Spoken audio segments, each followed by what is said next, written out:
안녕하십니까. 소개 감사합니다. 먼저 오늘 이렇게 굉장히 좋은 자리에, 그리고 아까 그 교수님도 말씀하셨듯이 시의적절한 그런 내용으로 학회를 하시는 개최한 이 자리에 이렇게 불러주셔서 정말 감사드리고요. 특별히 그 박문식 회장님과 그리고 그 준비위원장을 맡고 계신 김농호 교수님께 심심한 감사를 드립니다.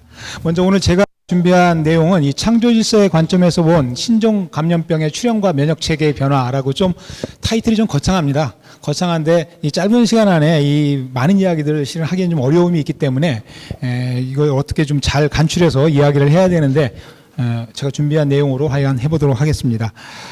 먼저 지금 코로나 바이러스가 굉장히 창궐하고 있죠. 그래서 그 10월 22일, 그러니까 한 일주일쯤 전이죠. 한 일주일쯤 전에 전 세계적으로 약 4,100만 명 정도가 확진이 됐고요. 그 중에서 113만 명이 이미 사망을 했습니다. 그리고 여기 보시면 알 수 있듯이 많은 나라들이, 색깔이 진할수록 환자가 많은 그런 국가입니다. 보면 거의 세계적으로 지금 환자가 없는 지역이 거의 없는 그런 상황이고요. 그런데 재미있는 것이 누적 확진자나 그 신규 확진자, 그리고 사망자의 순서를 보게 되면 아이러니하게도 미국이 거의 다 1등을 차지하고 있습니다. 이번 코로나 사태를 통해 가지고 우리가 볼 수 있는 여러 가지 특징적인 그 내용 중에 하나가, 지금까지의 어떤 기존의 패러다임, 지금 우리가 생각했던 일상이 전혀 우리가 지금까지 알았던 것처럼 그렇게 고정적이고 불변하는 것이 아니었다는 것이죠. 가장 그 강한 군사력과 경제에 있어서도 가장 부강한 나라인 미국에서 이토록 많은 환자와 사망자가 나오고 있고, 그리고 또한 교회에서는 우리가 늘 주일이 되면 예배 보고 같이 교제 갖고 하는 게 너무도 당연한 일상이었는데, 그것마저도 실은 굉장히 소중한 것이 되어버렸죠. 그래서 그런 교회에서 다시 그 성도들이 모여서 예배드리고 거기서 교제를 나누고 한다는 것이, 이것도 하나님이 허락하시지 않으면은 할 수 없는 것이구나 하는 것을 알게 된 것 같습니다. 특히 이제 이 미국이 이토록 확진자가 많이 나오는 이 상황은, 아마 여기 계신 그 교수님들이나 여러 또 회원 선생님들도 많은 이야기들을 들으시겠습니다만, 제 주변에도 지금 미국에 유학생을 두고 있는 자녀들을 두고 있는 그 교수님들 얘기 들어보면 좀 상상이 안 갈 정도의 그 현실이더라고요. 확진이 나면 우리나라는 무조건 격리하고 그 각 지자체별로 이미 정해져 있는 그 병원에 가서 격리, 그리고 거기에 따른 가료를 받습니다. 그래서 완전히 나을 때까지 굉장히 소정의 금액으로 해서 치료가 되고 하는데, 미국 같은 경우는 이미 의료 시설이 어떻게 보면 좀 붕괴 상황에 다다랐기 때문에 확진이 나면 그냥 집에 가서 쉬십시오 그런 데입니다. 집에 가서 뭐 어떻게 하라 저렇게 하라 어나운스도 없고요. 그러다 보니까 집에 와서 또 가족들에게 옮기고. 그런데 또 재밌는 게, 아주 비싼 그런 프라이빗한 그런 메디컬 인슈런스를 들고 있는 사람들은 굉장히 좋은 시설에서 좋은 그 메디컬 서비스를 받고선 병이 치유되는. 그리고 돈 많은 사람들은 절대 사람들이 모인 곳에 가지 않는다고 합니다. 다들 내 차로 이동해서 엘리베이터도 그 사람들만 쓰는 다른 뭐 그런 게 있다고 하고요. 쉴 때는 다 별장 가서 쉬고 사람들과 어울리지 않으려고. 그래서 참 이게 미국이라는 나라가 우리가 생각했던 것처럼 정말 강한 나라이고 부자의 나라이고 세계 최고의 나라인데, 이러한 그 감염병이 생겼을 때 여러 가지 그 차별적인 현상들이 많이 나타나고, 그리고 의료 현장에 있어서도 그다지 우리가 생각했던 것만큼 그렇게 모범적인 그러한 방역을 보이지 못하고 있는 그런 현실이 있습니다. 근데 우리나라도 지금 뭐 그 코로나가 문제이긴 합니다만, 뭐 다른 나라에 비하면 실은 약과죠. 약과긴 합니다만, 우리나라도 전체 모든 지역에서 지금 코로나가 나오고 있고요. 그래서 이 코로나가 언제까지 갈 것인가 하는 건 정말 아무도 모르는 상황인데, 먼저 코로나 그러면 아마 좀 생소하시기도 하겠습니다만, 실은 코로나는 이 바이러스에 대해서 조금이라도 알고 계신 분들은 지금까지 우습게 알았던 바이러스입니다. 겨울이 늘 찾아오는 감기 바이러스. 감기 바이러스로서는 이제 리노바이러스라는 거하고 이 코로나 바이러스가 가장 대표적입니다. 그래서 얘네들은 늘 요즘 정도의 시기부터 한 1월, 2월까지 많은 사람들에게 감기로 옮기는, 그래서 뭐 감기 좀 걸렸다가 2, 3일 지나면 낫고 하는 그 바이러스 중에 하나가 코로나 바이러스였는데, 이 코로나 바이러스가 위력을 나타내기 시작한 게 이제 사르스, 그다음 메르스, 그다음에 이번에 코비드 19 이러한 형태로 해서 코로나가 지금까지의 그 순했던 모습이 아닌 굉장히 무서운 그런 얼굴을 드러내고 있죠. 근데 이 코로나 바이러스는 이 바이러스학에서 이야기하는 기준으로 보게 되면요, 이 외피라고 하는 엔벨롭이 있습니다. 껍질인데 겉껍질을 갖고 있고 단일 가닥 양성 RNA 타입의 바이러스고, 그리고 중요한 감기 바이러스인데요. 왜 이러한 단어들의 빨간 색을 칠해서 이렇게 표현을 했느냐 하면, 이 외피를 갖는다는 게 중요합니다. 외피는 그 리피드 바이레이어를 해가지고 지질 이중막으로 되어 있습니다. 그러니까 우리가 코로나 바이러스가 유행하기 시작하면서부터 이런 소독제를 많이 쓰죠. 디터전트가 들어있는, 그러니까 계면 활성제죠, 또는 알코올이 들어있는 거 많이 쓰는데, 이런 것이 효과가 있습니다. 왜냐하면 바로 외피가 지질 이중막으로 되어 있기 때문에 바이러스가 녹습니다. 껍데기가 녹으니까 감염이 안 되는 거죠. 또 그리고 중요한 것이, 이 코로나 바이러스는 이렇게 실은 광환이라고 그러죠. 코로나 태양 뒤에 이렇게 광환의 모습을 띈다라고 해서 코로나라고 이름이 지어졌는데, 이 녀석은 단일 가닥을 가진, 유전적으로 보면 유전자가 단일 가닥을 가진 양성 RNA입니다. 이게 뭘 의미하느냐? 단일 가닥을 갖고 있으면서 양성은 바로 단백질로 바뀝니다. 원래 이제 단백질로 바뀌기 위해서는 두 개의 유전자가 하나로 풀어지고, 뭐 음성인 경우에는 양성으로 또 바뀌게 되고, 그 다음에 단백질이 나와야 되는데, 애초부터 양성 RNA다 보니까 DNA에서 RNA로 갈 것도 없이 여기서 바로 그냥 단백질이 만들어지는 거죠. 그렇기 때문에 코로나 바이러스는 증식이 굉장히 빠르다는 겁니다. 그래서 놀라울 정도로 빨라서 사람에게 감염되더라도 엄청난 스피드로, 엄청난 속도로 폐렴을 일으키고, 그 증상이 나타나는 것을 그 임상 현장에서 일하는 그 교수님들 얘기 들어보면 종종 들을 수가 있습니다. 그런데 이 코로나 바이러스는 그 크게 알파, 베타, 감마, 델타형으로 나누는데요. 보시면은 사람과 개, 돼지, 고양이, 조류, 돌고래 뭐 등등해서 사람과 동물 모두에게 감염이 잘 되는 그런 바이러스들이고, 자연계에서도 그다지 그렇게 주목받지 못했던 바이러스입니다. 그냥 마이너하고 경증의 바이러스 감염만 일으키는 녀석이었는데, 이 중에서도 알파형의 2개, 베타형의 2개까지가 사람에게 감기 바이러스로서 알려져 있던 녀석들입니다. 근데 그 사르스가 2002년에 그 아웃브레이크가 일어나면서 알려지기 시작했고, 메르스가 2015년, 그다음에 코비드 19이 2019년에 요 세 가지가 등장하면서 베타형으로부터 등장합니다. 그러면서 코로나도 이게 우습게 볼 녀석이 아니구나, 대단히 무서운 바이러스구나 하는 것을 알게 됐죠. 그래서 코비드 19이 현재 위력을 이제 떨치고 있는데, 이 코로나 바이러스가 이제 위력을 떨치고는 있습니다만, 뭐 언제까지 갈지는 아무도 모르는데, 제 생각에는 최소한 2년에서 5년. 그리고 경우에 따라서는 그냥 우리와 더불어 사는 그 공기 중에 있는 먼지와 같이 경우에 따라서 영원히 갈 수도 있지 않을까 하는 좀 생각이 좀 듭니다. 요즘에 그 확진 속도라든지 그런 거 봤을 때. 왜냐하면 기본적으로 이제 메르스나 사르스, 그 다음에 또 에보라 바이러스, 에이즈 같은 것들이 이렇게 창궐하지 않는 이유는, 실은 코로나 바이러스라고 하는 것은 숙주에 기생해서 사는 녀석들이기 때문에 세균처럼 이렇게 날아다니면서 혼자서 이렇게 지내다가 숙주가 나타나면 감염돼 가지고 병을 일으키는 게 아닙니다.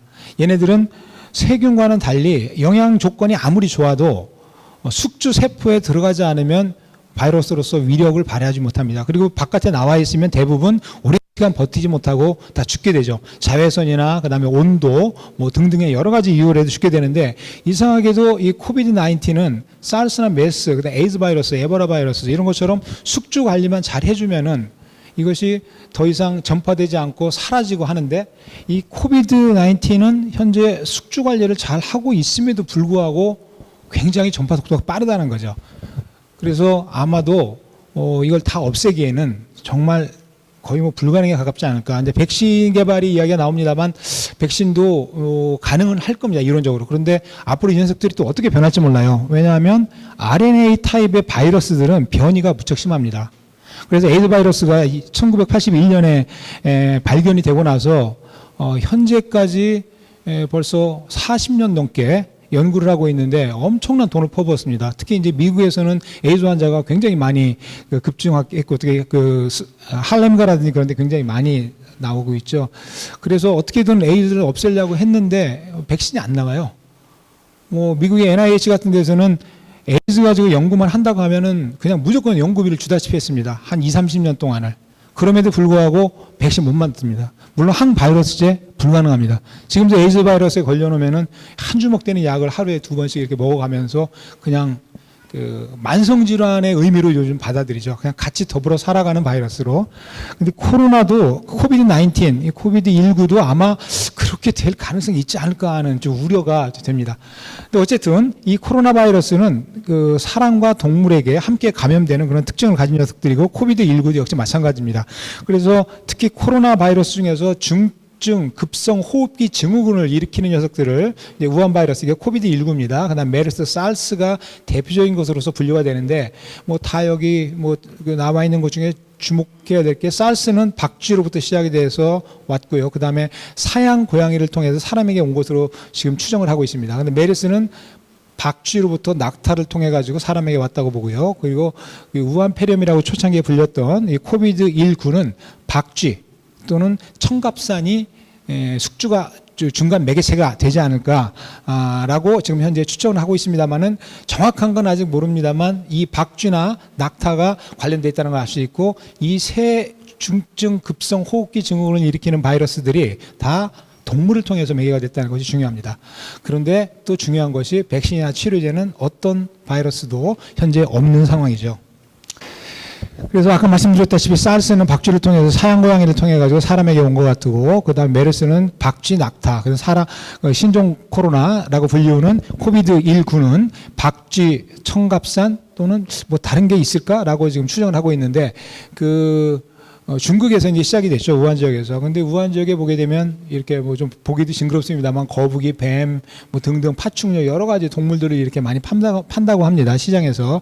그리고 코비드-19이 발발이 되고 나서도 중국에서는 어떤 먹방 TV에 여자 연예인이 나와가지고 이게 박쥐고기를 이렇게 먹는 그런 장면이 나올 정도로, 이렇게 박쥐나 이런 야생동물들을 먹고 하는 식문화가 굉장히 중국에서는 발달되어 있고, 근데 이러한 식문화가 뭐 먹을 게 없어서는 아니죠. 결국 몸에 좋다는 것 때문에 더 보신하기 위해서 이제 먹는 그런 문화인 거죠.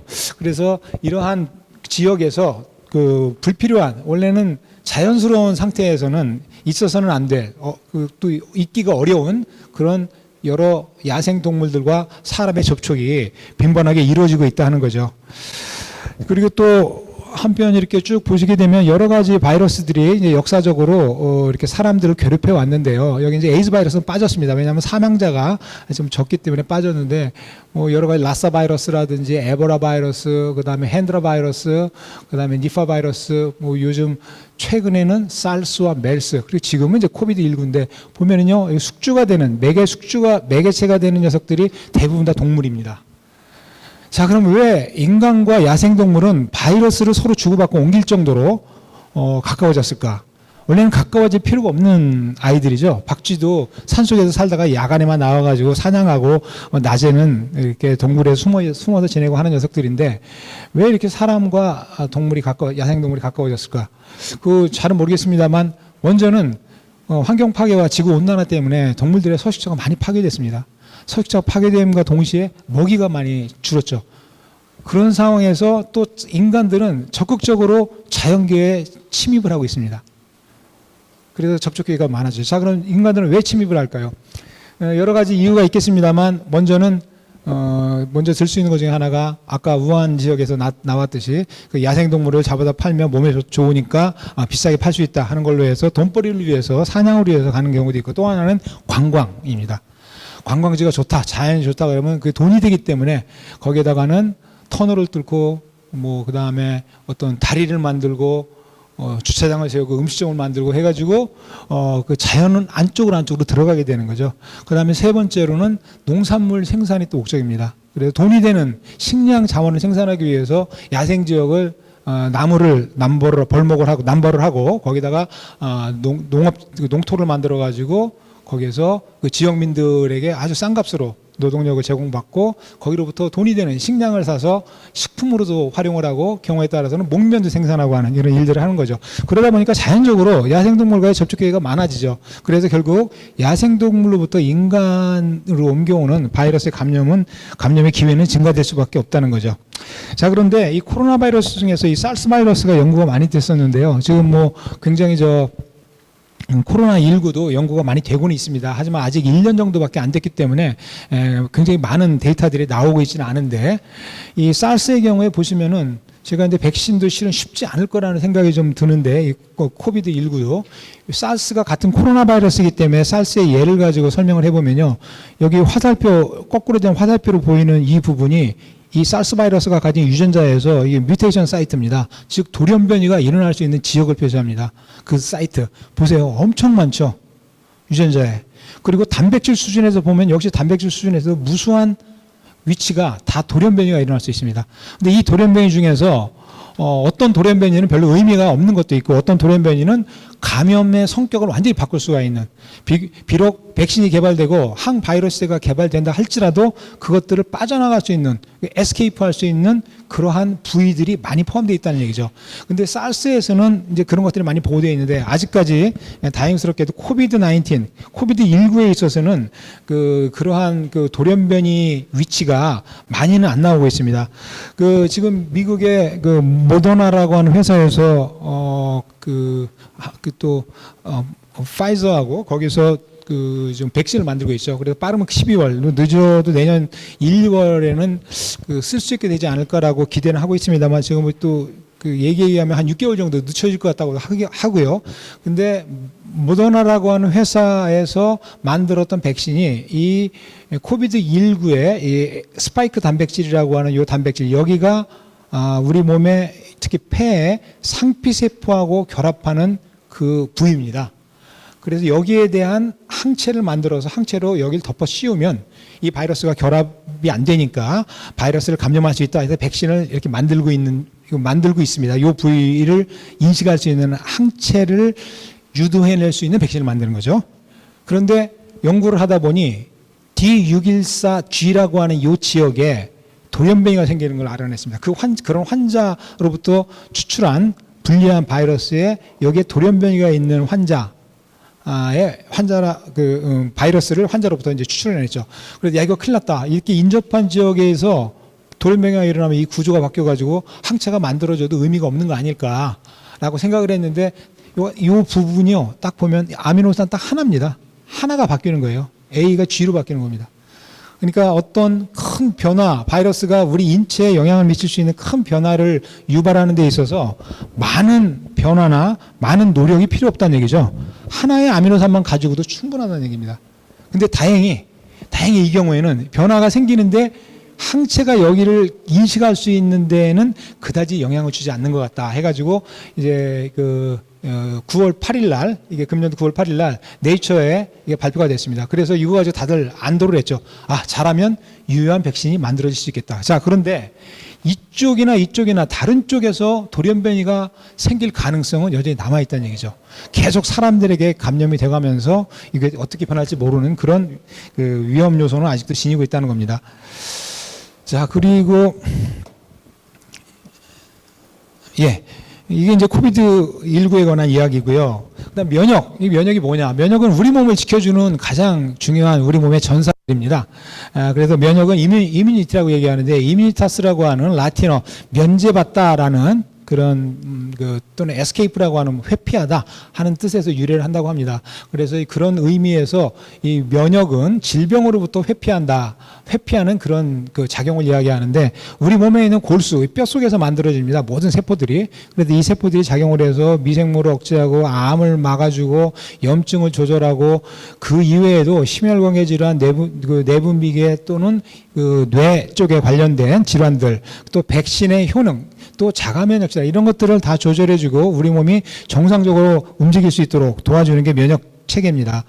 그래서 우리 몸에는 머리끝에서부터 발끝까지 거의 면역 관련된 조직 내지는 그 기관, 그리고 세포들로 꽉 차 있습니다. 특히 이 피부 전체에는 마치 카페트를 깔아놓은 것처럼 면역세포가 피부 바로 아래측에는 수지상세포라고 하는 것이 쫙 깔려 있습니다. 그래서 외부로부터 어떤 항원이 들어온다, 미생물이 들어온다 할 때는 거기에 대응을 할 수 있죠. 그래서 흔히 우리가 이제 프라이머리 배리어라고 얘기를 하는데, 이제 그런 것들도 면역계가 이제 담당하고 있는데요. 지금 코비드19처럼 호흡기계에서 문제를 일으킨 녀석들, 그런 호흡기계의 1차 방어선을 뚫고 폐포라고 하는 데서 염증을 일으키면서 결국은 염증이 심화되면 이제 사망에 이르게 되는 그런 지경에 이르는 겁니다. 그래서 면역계가 일정 이상으로 높은 상태가 유지가 되면 이 프라이머리 배리어 1차 방어선에서 그런 병원체들을 퇴치할 수가 있습니다. 하지만 이것이 면역 기능이 떨어지거나 아니면 몸이 안 좋은 상태에서 노출이 되게 되면 또 개인의 차도 물론 있습니다.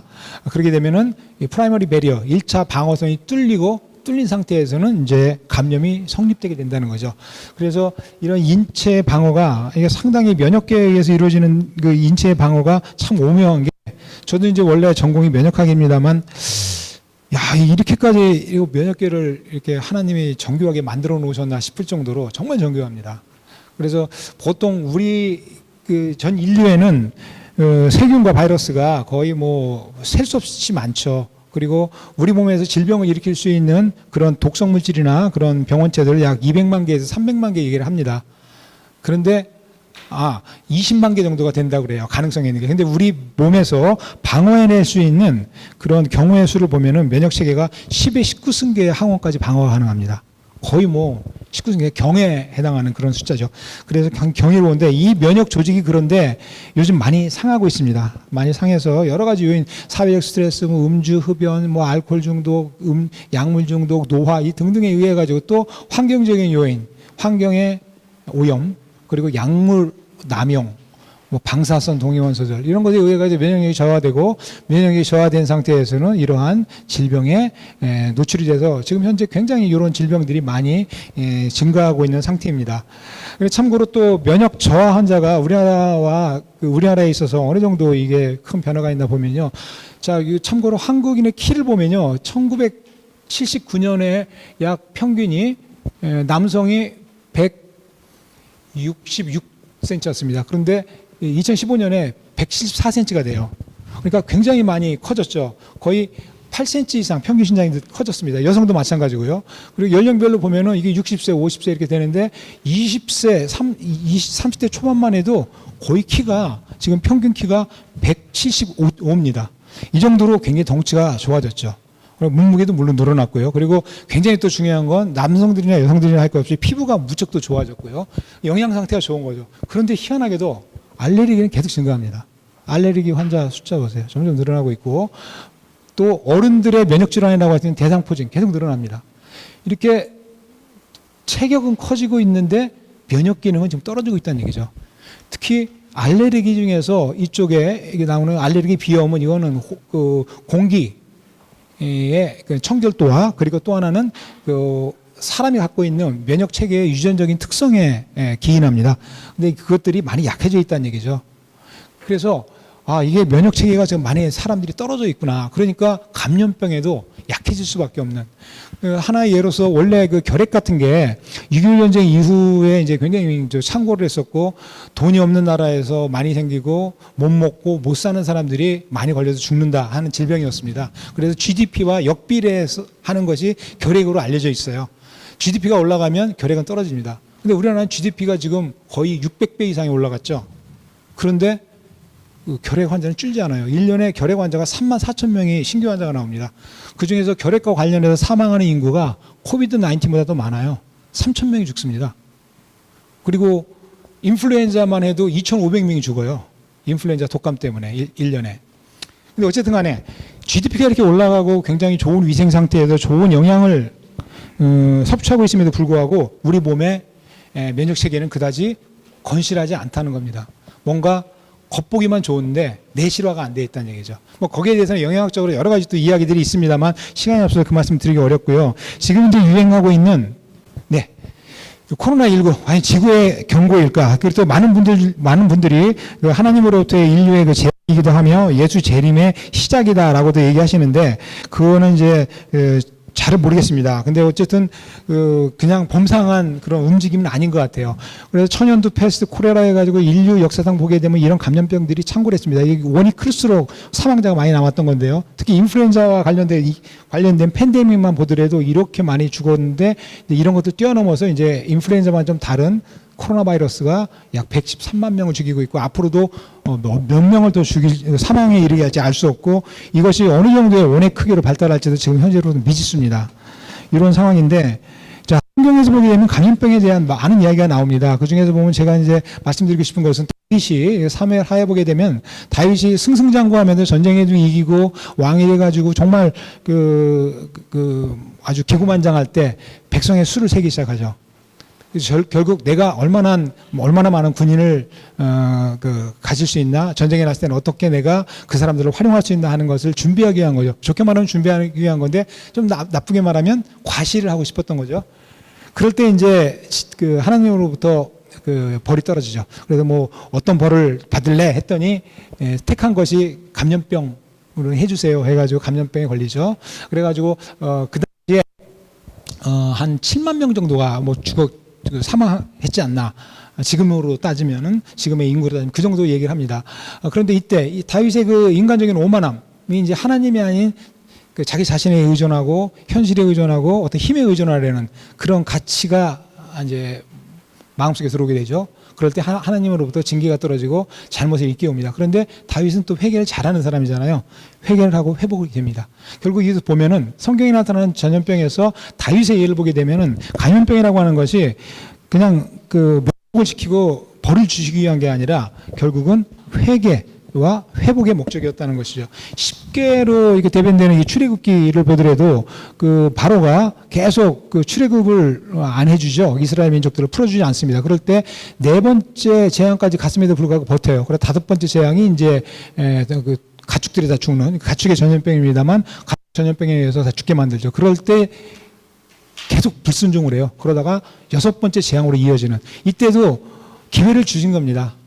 회개하고 반성하고 순종하라는. 근데 하지 않죠. 그래서 여섯 번째 재앙으로 이어지는 이런 내용들을 우리가 성경에서 볼 수 있는데 이런 면에서 보자면 적어도 믿는 자들이 대하는 전염병에 대한 태도는 이것이 징계나 어떤 멸망이나 그런 것이 아니라 우리에게 주시는 기회이고 우리가 회복을 전제로 이런 것들을 받아들이고 반성하고 또 되돌려야 되지 않나 하는 생각이 듭니다. 이 성경에 보면 창세기 하나님께서 이렇게 말씀하시죠. 본인이 창조하신 그 많은 것도 보시고 모든 것을 보시고 참 보기 좋았더라 라고 얘기하십니다. 그런데 실제로 이러한 창조 질서가 현재에 와서는 세상이 이제 많이 오염되고 있고 많이 파괴되고 있고 환경의 문제, 아마 다음 연재에서 다른 교수님이 이쪽을 많이 다뤄주실 것 같은데, 그런데 여기에는 크리스찬들이 해야 할 다스리고 정복하라는 것이 내 마음대로 그냥 하는 것으로 오해를 하고 있다는 거죠.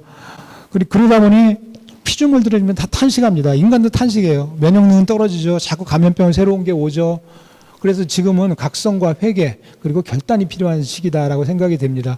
그리고 무엇보다도 현재 창조 질서에 반한 여러 가지 영적 타락이 실은 굉장히 이 논제만 해도 굉장히 오랜 시간 나눌 수 있는 그런 논제라고 생각이 되는데, 인본주의적, 배금주의적인 사상, 쾌락주의, 동성애 옹호 등과 같은 이러한 영적 타락이 결국은 영적 타락도 이 창조 질서에 반하는 그런 모습 중에 하나라고 생각이 되고요. 그런데 현재 우리의 모습을 보면은 무절제한 소비를 하고 있습니다. 이거 왜 커피가, 왜 목화가 생각하시는데, 커피가 전 세계에서 소모되는 비료, 농약이죠. 농약의 거의 22%를 커피 재배에 소모를 합니다. 그다음에 목화농장, 면티를 만들죠. 몸에 좋다고 그러죠. 위생적이고. 근데 면티가 석유화학공업 다음으로 두 번째로 이산화탄소 배출량이 많은 산업입니다. 그리고 티셔츠 한 장을 만드는데 25kg의 면화가 필요합니다. 그리고 티셔츠 한 장에 약 2.7톤의 물을 써야 됩니다. 그래야지만이 티셔츠 한 장이 나와요. 그런 상황이고, 또 지금의 우리는 편의주의와 쾌락주의, 빈부격차, 전 세계 15%의 인구가 85%의 부를 소유하고 전 세계 2%의 인구가 30%의 부를 소유합니다. 부가 편중되어 있는 거죠. 근데 부가 편중되는 게 왜 나쁘냐? 결국은 우리가 가지고 있는 청지기적인 사명에 있어서 예수님이 보여주신 공생애 동안에 보여주신 것은 결국은 과부와 고아와 병든 자들을 위해서 그들 친구가 되고 그들을 돕고 함께 하는 것이었는데, 지금 현재에 있어서 가장 현대인들이 중요시 여기는 건 결국 돈과 시간이거든요. 그것이 힘이고, 그럴 때 이 부라는 것이 그런 의미에서 굉장히 중요한 의미를 갖는데, 이런 빈부격차의 심화도 그런 면에서 우리가 생각해 볼 부분이 있습니다. 그래서 이 창조 질서의 파괴와 감염적으로 또 되돌아가면 야생동물이 점점 우리와 불필요하게 가까워지고 있고, 지구온난화로 그것이 점점 심화되고 있습니다. 그런데 인간의 면역기능은 점점 떨어져요. 여러 가지 오존층 파괴, 황사, 공해 등에 의해서. 그러면서 결국 빈부격차가 어떤 걸 초래하느냐. 아까 미국에 의해서 설명드렸듯이 코비드 19 때문에 미국이 어떻다는 말씀을 드렸죠. 미국의 그 대통령이 양성이 나와가지고 치료를 받지 않았습니까? 3일 동안. 미국 군용 헬기 타고 가서 미 육군병원에서 치료를 받았는데, 그 3일 동안의 치료비가 우리나라 돈으로 1억 4천만 원입니다. 1억 4천만 원에서는. 그러니까 지금도 미국에서 돈 있는 사람들은 양성이 되면 그 정도의 돈을 지급하고 받아요. 그리고 유학생 중에서 확진이 됐다. 병원에 가서 어떻게 해가지고 입원을 했다 그러면 보통 한 달에 한 3주, 2주, 3주 입원하면 보통 4천만 원, 6천만 원 그냥 합니다. 실제 아마 그런 얘기는 들으셨을 거예요. 근데 그런 혜택을 못 받는 사람들, 지금 미국에서 사망해서 죽어나가는 사람들의 거의 한 90%가 빈민층입니다. 빈민층이고, 외부에서 온 다른 나라에서 온 이민자들이죠. 이거 굉장히 생각해 볼 그런 문제입니다. 자, 그래서 이제 좀 시간이 지나서 빨리 마무리하겠습니다. 생태계와 기후변화, 인간, 이런 것이 감염병과 굉장히 관계가 있고요. 인수공동 전염병이 많이 늘어나고 있습니다. 그래서 사람들이 이 밀림이나 숲에 되도록이면 가지 말아야 돼요. 관광이다, 그 다음에 어떤 농지 확장이다, 그런 이유, 그런 걸로 해서 이 인수공동 전염병이 되도록 적게 생기도록 해야 되고, 지금 지구온난화 보십시오. 이게 남극입니다. 남극이 1949년도에 이만한 얼음이 지금 2019년에 이렇게 녹았어요. 녹고, 얘가 노는 게 아닙니다. 이 곰이. 얼음이 없으니까 수영하다 지쳐가지고 쉬러 올라온 거예요, 여기에. 근데 무섭죠. 또 바다에 이게 내려가면 쉴 데가 없어요. 그런 상황이고. 그러다 보니까 여기 쭉 보시면 이게 논문과 기사들입니다. 자, 2004년서부터 쭉 나오는 걸 보면은 이러한 동토 내지는 남극에서 해빙된 그런 해류를 타고 거기서 많은 바이러스들이 출몰하고 있다. 이러다가 좀비 바이러스도 나오는 거 아니냐는 얘기가 나오고 있고, 3만 년 된 영구 동토에서 바이러스가 나왔다. 라는 그 보도가 되고 있습니다. 이런 예들이 지금 굉장히 많이 보도가 되고 있고요. 이게 알래스카의 예인데, 이게 제가 2015년에 알래스카의 교수님을 한번 모셔가지고 특강을 받았었는데, 1949년에 이렇게 얼어있던 알래스카 동토가 2001년에 이렇게 바뀌었고, 지금은요, 여기 완전히 녹지가 됐습니다. 숲이 됐어요. 그런 상황입니다. 그리고 황사 늘 오죠. 중국에서. 우리가 이렇게 옵니다. 이렇게 오는데, 그럼 우리나라하고 일본만 피해를 보느냐? 아니죠. 이게 전 세계에 이렇게 퍼집니다. 이게 전 세계에 퍼지는데, 이 전 세계에 퍼지는 속도가 불과 일주일에서 열흘 정도밖에 안 걸린다 그러더라고요. 이렇게 기류를 타고 쭉 번져서 전 세계를 다 도는. 그래서 황사와 이 미세먼지 속에는 우리가 알 수 없는 미생물들이 무수하게 들었어요. 동토가 녹으면서, 동토는 300년 이상 녹지 않았던 그런 땅덩어리라고 합니다. 그 밑에는 여러 가지 가스가 있고 한데, 녹으면서 그 가스가 올라오면서 동토에 있던 그 미생물들이 같이 올라오는 거죠. 그것들이 아까 보여드린 것처럼 기류를 타고 전 세계에 돌면서 그 감염병을 옮길 수가 있다는 거죠. 자, 그럼 이제 마지막으로 창조질서 회복에 대한 그 믿는 자의 그 사명입니다. 근데 믿는 자가 청지기적 사명이 좀 있어야 되고요. 나 하나만이 아니라 나라도라는 생각으로, 그리고 각자가 주어진 시간과 재물, 저는 이게 지금의 자본주의 사회에서는 가장 중요한 사람들의 관심사라고 생각이 되는데, 시간과 재물을 하나님의 마음에 맞게 사용을 해서 이러한 여러 가지 창조질서를 파괴하는 일들이 일어나지 않고 결국 질병과 재난, 역병으로부터 우리가 해방될 수 있는, 그래서 지금은 영적 회개와 기도의 시간이 아닌가 생각이 되고, 적어도 크리스찬들은 이러한 인식을 가져야 되지 않을까 싶습니다. 지금 비록 코로나 바이러스 유행 때문에 인류가 이건 망하는 거 아니냐, 이러다 보면 다 죽는 거 아니냐 생각을 하고 있습니다만, 이것이 코비드19가 잘 치유가 되면 그 뒤에는 오히려 지구도 웃고 사람도 웃을 수 있는, 그리고 하나님도 좋아하실 수 있는 그런 세상으로 바뀌지 않을까 하는 기대를 해봅니다. 예, 감사합니다. 이걸 마치겠습니다.